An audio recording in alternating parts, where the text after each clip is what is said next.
Hi, how are you? I'm Alan Chastanet. I'm Minister of Tourism and Civil Aviation for St. Lucia.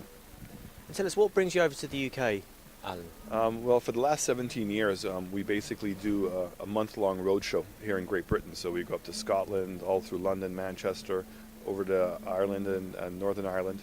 And then we finish off the month with our awards. So tonight is a thank you dinner and also to recognize the people who've been helping us from the industry. So you're here for a whole month touring the UK. What's the purpose of your tour and your roadshow?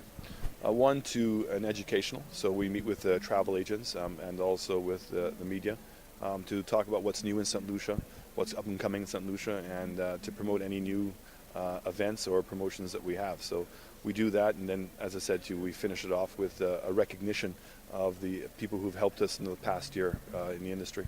So could you highlight a bit about what's going on the island at the moment? It's a very exciting time in the destination. Despite the fact of the recession, our numbers were only down 5% last year. We're right now projecting that St. Lucia for 2010 is going to have the best year in its history. We're already up about 14% for the first 3 months of the year, and we're expecting those numbers to continue climbing. We've seen the addition of several new properties in St. Lucia. Cap Maison, which is a great 50-room boutique property. The continuation of the landings, Calabash, Jade Mountain has now had 1 full year of operations. East Winds Inn has been fully renovated. We've also seen the addition of some major attractions. We have another zip line that's been added to the destination, scuba diving, and we've also had now 2 training camps for kite surfing. So the destination is doing extremely well, and I think the public's response to it has been fantastic. Now, as a Minister of Tourism, you've almost earned your spurs as not just developing the island's tourism, but also developing tourism as a force for good. So it helps not just the rich, but also the poor. Yeah, I mean, we just did a study in St. Lucia, like I said, great company, basically to measure the full impact of tourism. It's 67% of the tax earnings of the country. So there are a lot of people making their livelihood off the industry. I think one of the fundamental differences is getting that word out that they can influence the destination for the better and at the same time help themselves. So one is to make the destination more open, because locals really want to be able to interact with the tourist.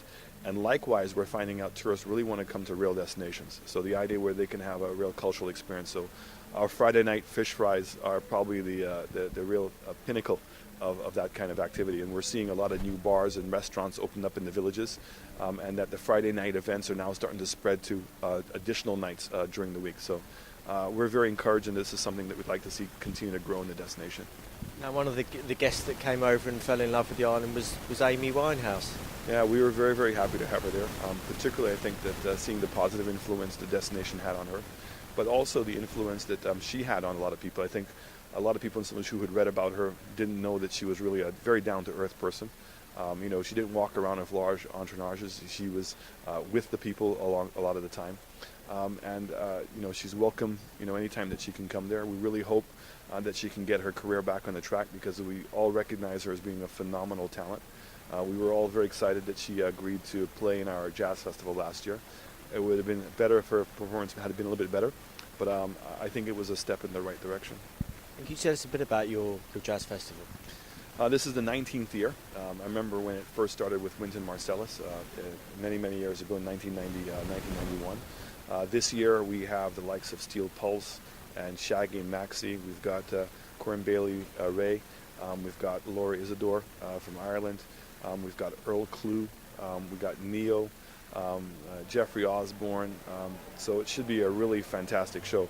The real pinnacle of the event is the venue, Pigeon Island, which is this island that's surrounded by both the Atlantic Ocean and the Caribbean Sea, with in the midst of all these old ruins. And I think the special thing about the St. Lucia Jazz Festival is that you can see world-class talent, and the venue only holds 7,000 people. So it's an incredibly intimate day in a most spectacular amphitheater. So if you've not been, it really is a place that you'd want to come to.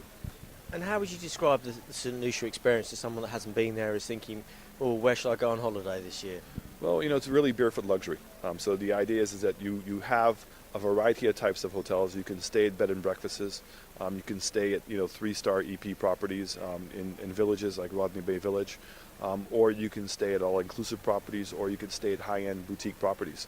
But the great thing is that there are over 60 restaurants on the island, great attractions, very good soft adventure. But more importantly, is the beauty of the island. The 2 pitons, the drive-in volcano, the lush rainforest really makes it for a spectacular place. And then when you add on great hospitable people, and I know that everybody says that about their destination, boy, we've got the friendliest people, but literally on all the comment cards, our exit surveys, the number one thing that's rated in St. Lucia is the friendliness of the people. So until you come, that you wouldn't really know, but it really is a phenomenal destination.